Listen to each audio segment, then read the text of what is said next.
Greetings and salutations, ladies and gentlemen, and welcome back to the channel. As part of the usual, I am Cobble S. Cobble, bringing you another unboxing here. When you get a moment, give us a like, a share, a comment below, and see what you guys like us what to do next. We got a couple coming up. We have the March of Machines unboxing for Magic Gathering this time around, and we also have, well, the one after that, the Aftermath, which very concerns me. But we'll get to that later on. So, at first off, we're gonna give a little quick rundown of what we got.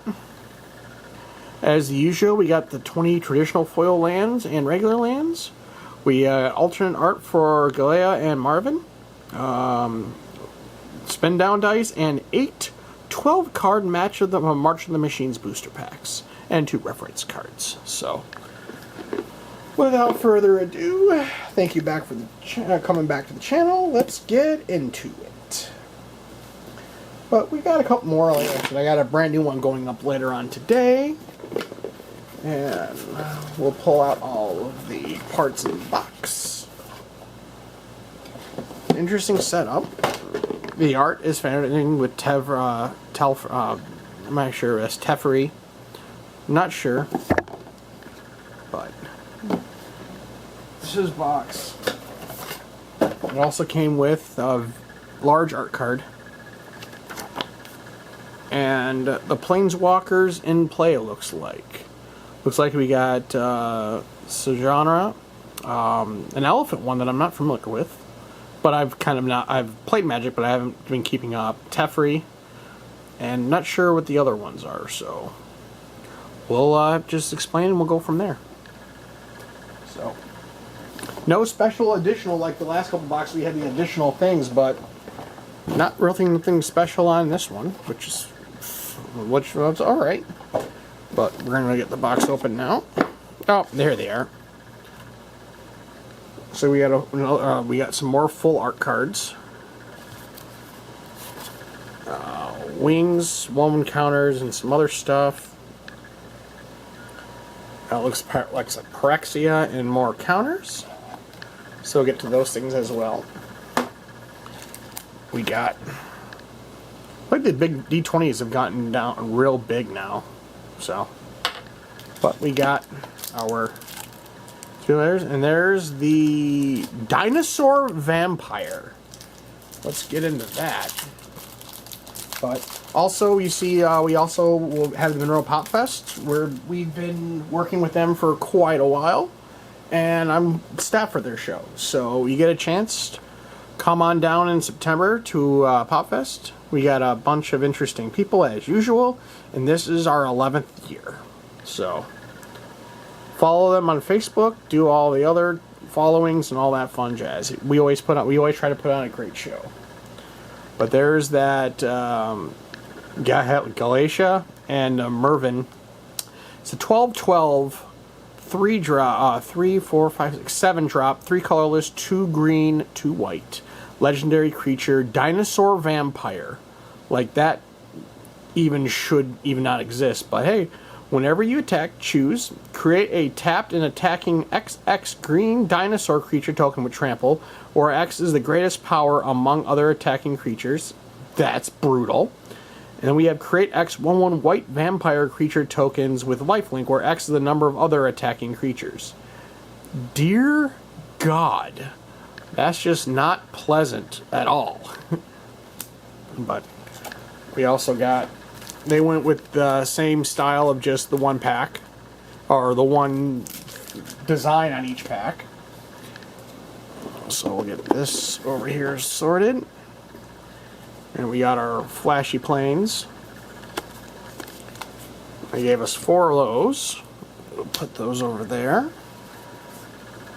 All 4 flashy islands. Flashy swamps.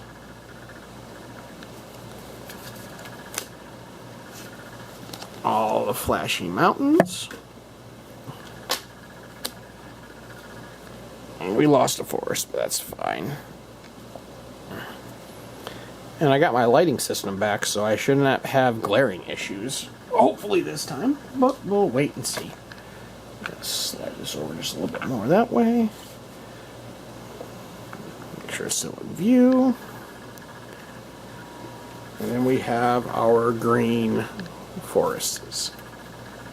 Yeah, I might switch lighting to rear or up lighting. I'm not sure yet. This is from the side currently. But we got our base land.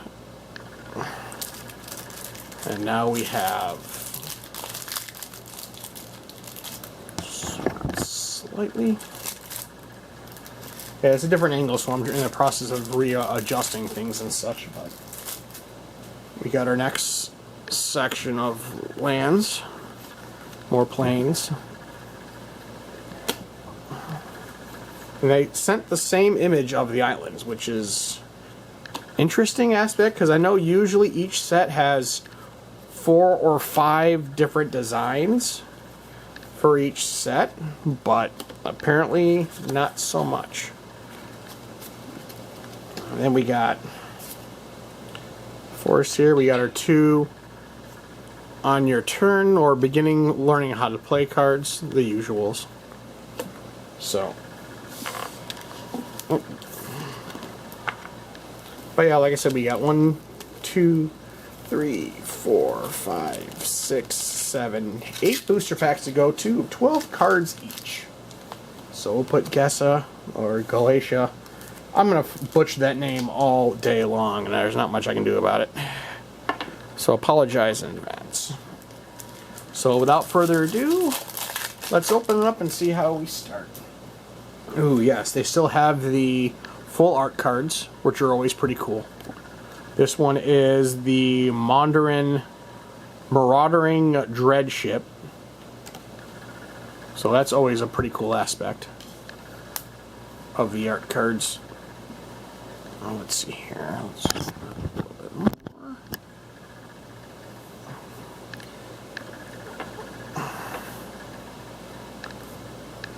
So the art cards in view. We'll start off with the Thornwood Falls. It's a land, dual land looks like. Enters the battlefield tapped. When Thornwood Falls enters the battlefield, you gain 1 life, and you add a green or blue to your mana pool. Next up, we have Burning Sun's Fury. 2-drop, instant card, 1 colorless, 1 red. Convoke. You creatures can help cast this spell. Each creature you tap while casting this spell pays for 1 colorless, or 1 mana of that creature's color. Okay, so they added a modification to the Convoke rule. No, I take that. That's been there, because always, for the dueling back in Ravnica, when they have the color, it gets cheaper. Use either colorless land or creatures of that color, so that works. Up to 2 target creatures get +2 and gains haste until end of turn. Interesting start. Lands we'll put over here. Commons, mythics, rare, so we'll go like that. Next is the Thunderhead Squadron. 6-drop, 3/4, human knight, 5 colorless, 1 blue. Convoke, flying, 3/4 knight. Next we have Meeting of Minds. 4-drop instant, 3 colorless, 1 blue. Convoke, draw 2 cards. Next up we have Shatter the Source. 6-drop instant, convoke, choose 1. Shatter the Source deals 6 damage to target creature, planeswalker, or battle. The fuck's battle? Or destroy target artifact. So battle must be a new mechanic coming into play. I guess we'll find out later on. Creature deals 6 damage to target creature, planeswalker, or battle. That's something different. Ooh, Elspeth. We have Elspeth's Smite. 1-drop. Instant.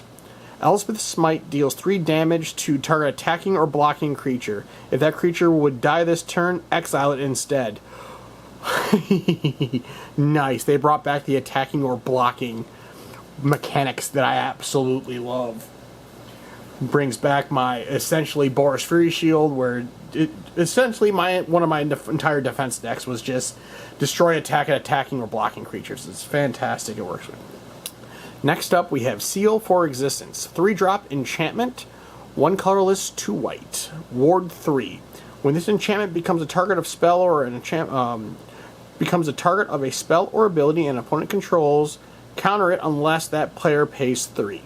So Ward is essentially a split-second kind of mechanic that makes you literally counter it if you wanted to. They would have to pay 3. So interesting.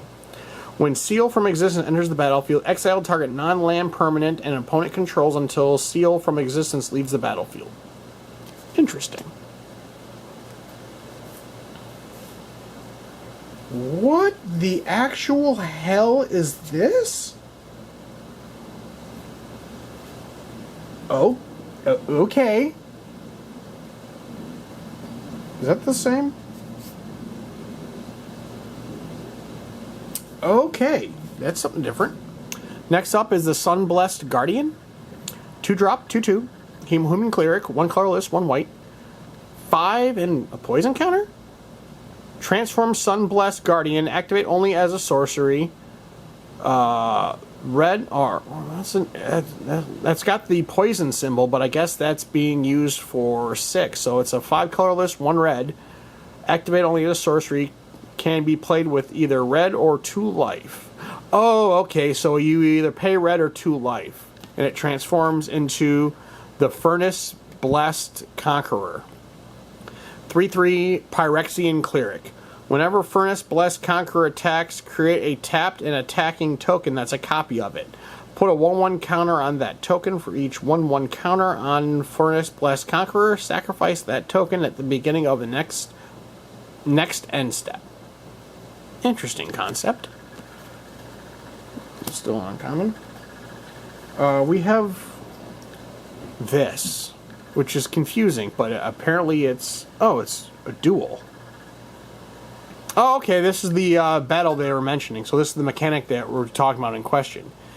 This has Invasion of Zerax, 4-drop, 2 colorless, 1 white, 1 blue. Battle, Siege. As a siege enters, choose an opponent to protect. Choose an opponent to protect it. You and others can attack it. When it's defeated, exile it, then cast is transformed.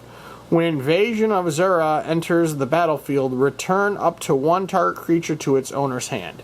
It's currently a 4, so I want to say that's considered the loyalty counter. So we'll say it's 4. And it transforms into the Vertex Paladin. It's a creature angel. Vertex Paladin's power and toughness are each equal to the number of creatures you control. So that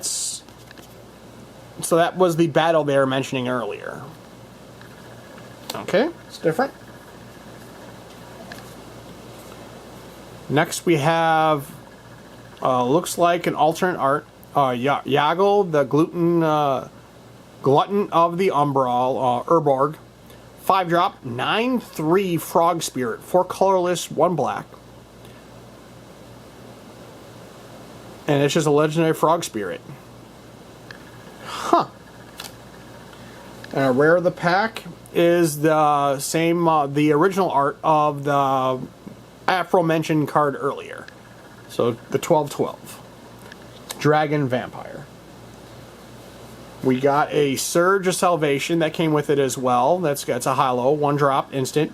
You and permanents you control gain hexproof until end of turn. Prevent all damage that black and or red sources would deal to creatures you control this turn. Huh. Interesting. And then there is a mini game card. I'm not sure. The first player to win 3 categories is the winner. So they broke down to... Okay, that's just... Yep, we'll play it just like that. They don't... Has no bearing on it. But it's a mini game, but who knows. But interesting set so far. On to pack number 2. We got a signed artifact, full art card, which is the Invasion of Takar, or Tarkir. I'm gonna slaughter the name, but yeah, it's autographed, so that's pretty cool. All right, next up. Yes, they brought back full art lands, which were always one of my favorites. Full arts are always fantastic. So we got a basic plains here. We'll throw that down below. Next we have Atraya's Fall. It's a 2-drop. 1 colorless, 1 green. Destroy target artifact, battle, enchantment, or creature with flying.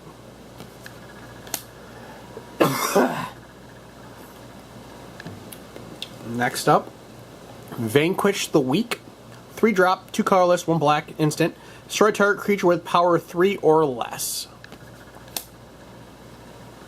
Next is the Storm of Seedcore. 4-drop, sorcery, 2 colorless, 2 green. Distribute 4 1/1 counters among up to 4 target creatures you control. Creatures you control gain vigilance and trample until end of turn. Useful. Next we have the Ramparting Geoderm. 4-drop, 2 colorless, 1 red, 1 green, 3/3. Dragon Beast. Trample haste.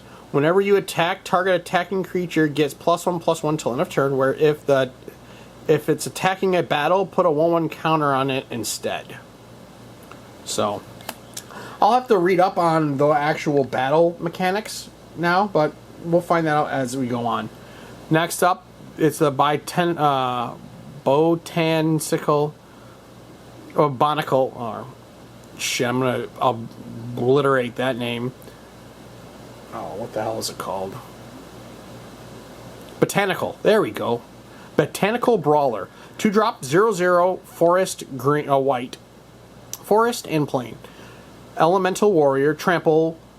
The Brawler enters the battlefield with 2 1/1 counters on it. Whenever 1 or more 1/1 counters are put on another permanent you control, if it's the first time +1/+1 counters have been put on the permanent, this turn put a 1/1 counter on the Botanical Brawler.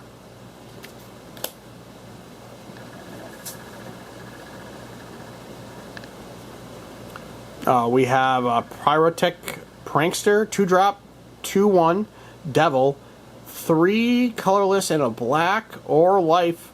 Transform the Prankster. Activates a sorcery. It transforms into the Glistering Goremonger. 3/2 Phyrexian Devil. When Glistening Goremonger dies, each opponent sacks an artifact creature. Okay. Next up, we have another battle card, Invasion of Demaria. 3-drop, 2 colorless, 1 white. Battle Siege. This was a 5-color siege. As this siege enters, choose an opponent to protect it. You and others can attack it. When it is defeated, exile it and then cast it transformed. When Invasion of Demaria enters the battlefield, you gain 4 life and draw a card. And it transforms into Sarah's Faithkeeper. 4-drop, Sarah's Faithkeeper is a 4/4 angel with flying and vigilance.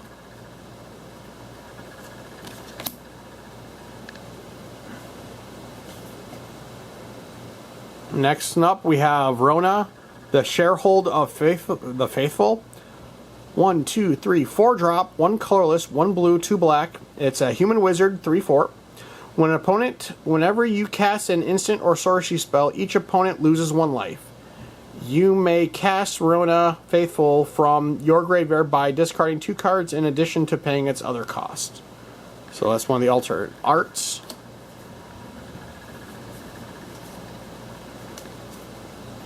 The rare of the pack is going to be the Glydria, Doom of the Depths. 6-drop, 4 colorless, 2 blue or black. It's a Demon Kraken. So that's interesting art. 6/6. Companion. Your starting deck contains only cards with even mana values. When Glydra enters the battlefield, each player mills 4 cards. Put a creature card from an even mana value from among the milled cards onto the battlefield under your control. Not sure what that's going on about, companion style. If this card is in your chosen companion, you may put it into your hand from outside the game for 3. Okay, so it's an outside ability you can add into it. Okay. We got another battle card for a 5-drop. 6-drop, 4 colorless, 2 black. Battle Siege of the Invasion of Flora. Destroy all legendary creatures and destroy all non-legendary creatures. When Invasion of Flora enters the battlefield, choose one or both. Destroy all legendary creatures or destroy all non-legendary creatures. And it transforms into Marchesta, the Resolute Monarch. 3/6, Human Noble, Menace, Death Touch. Whenever Monarch attacks, remove all counters from up to 1 target permanent. At the beginning of your upkeep, if you haven't been dealt any combat damage since your last turn, you may draw a card and you lose 1 life. So we got the Monarch. But we got another battle. Really? Okay. We have another extra card, the Hagar Scroungers. It's a 3-drop, 2/1 dwarf pilot, 2 colorless, 1 red. Backup. Whenever this creature enters the battlefield, put a 1/1 counter on target creature. If that's another creature, it gains the following ability until end of turn. Whenever this creature becomes tapped, you may discard a card. If you do, draw a card. Okay. And the last card in the deck is a Coalition Victory from Time Spiral. 3 and 5, 6, 8-drop sorcery, 3 colorless, 1 white, blue, black, red, green. You win the game if you control a land of each basic land type and a creature of each color. So we got a Coalition Victory. Let's see, we got 7 minutes left. We'll go one more pack.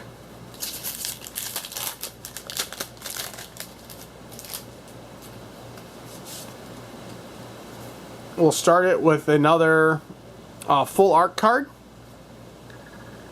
And this one is Atraxa, the Praetor's Voice.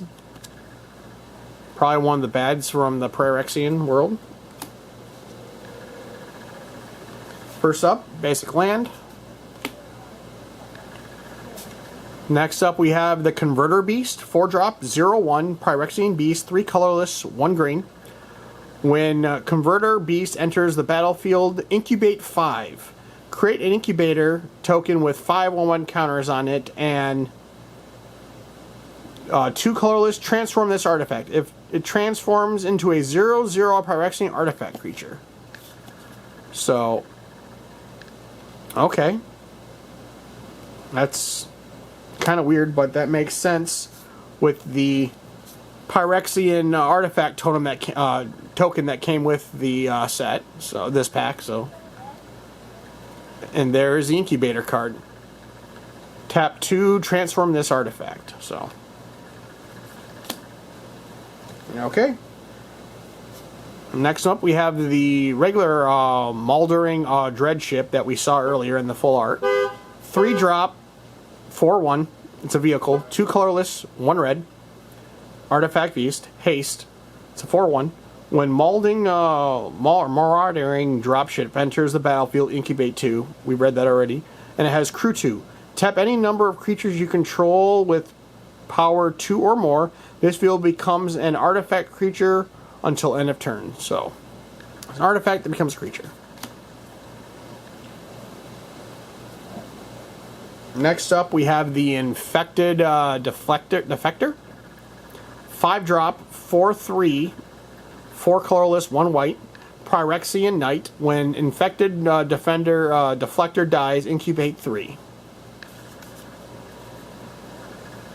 Okay.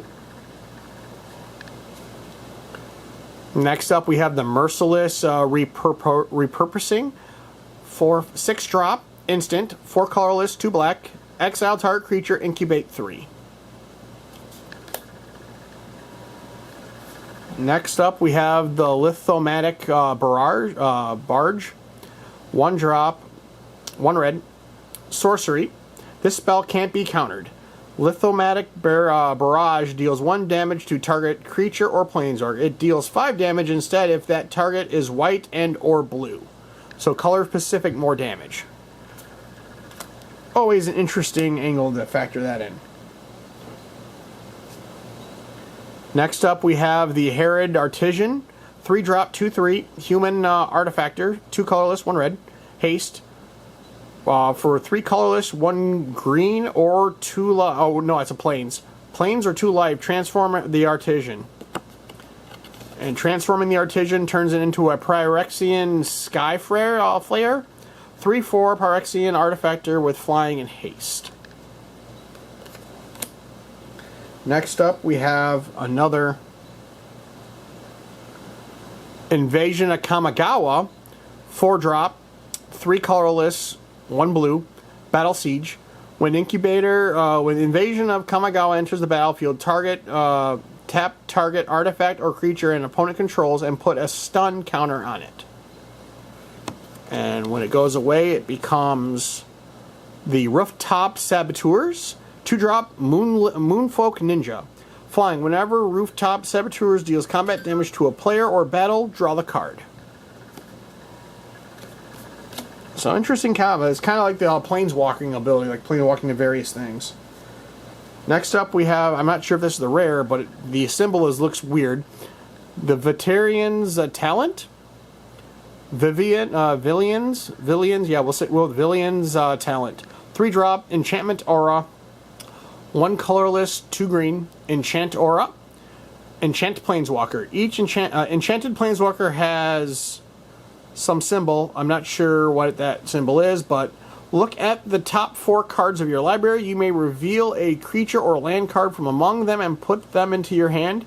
Put the rest on the bottom of your library in a random order. Whenever a non-token creature enters the battlefield under your control, put a loyalty counter on Enchanted Planeswalker. So, okay. Did I put... Yeah, I put 3. I put them on the wrong things. But we have the alternate art of Phelan, the Fang Bearer, the Fang Bearer. 2-drop, 1/3, human warrior, 1 colorless, 1 green. Legendary creature, human warrior, death touch. Whenever a creature you control gains death touch, deals combat damage to a player, that player gets 2 poison counters. Okay, so they brought back the poison mechanic, which is always interesting when they go that rare. But that makes sense for being in Phyrexia beforehand. Next card up is the rare of the deck is Pile On. 4-drop, 3 colorless, 1 black, instant, Convoke. Destroy target creature or planeswalker, surveil 2. Look at the top 2 cards of your library. Put them back in any order, any number of them in your graveyard, and the rest on the top of your library in any order. Apparently the gods are back. We have a god card here.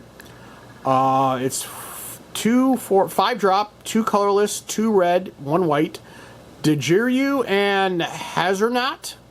Legendary creature, human god. It's hard to read this one, but as long as you have 1 or fewer cards in hand, they have vigilance and haste. Whenever Dinju or Hazardnot attacks, look at the top 6 cards of your library. You may exile a legendary creature card from among them and put the rest in the bottom of your library in any random order. Until end of turn, you may cast this exiled card without paying its mana cost. So we have this god card. It's hollow and it's very hard to read. But alrighty then. So is that all the rares? Yeah, it puts all the rares. So far, dual land. You got 30 seconds. We got an Chandra. Full art. Chandra Hope's Beacon. So, interesting, familiar play works. And then we're going to start with a Planeswalker, or regular Planes, hollow. And that's where we're going to end this video. Stick around for number 2, and we shall see you in the next one.